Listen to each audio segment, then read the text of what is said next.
लाडकी बहीण योजनेचे पैसे लाटणाऱ्या 8,000 सरकारी कर्मचाऱ्यांना दणका 15 कोटींची रक्कम वसूल होणार।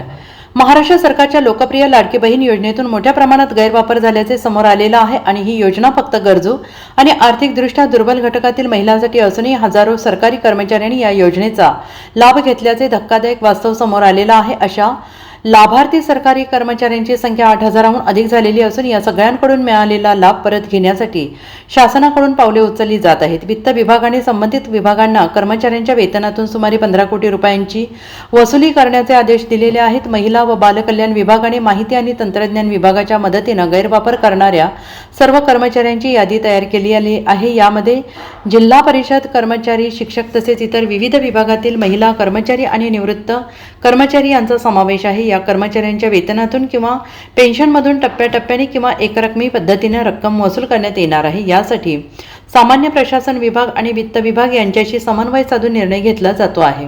Bureau report, SBN Marathi, Mumbai.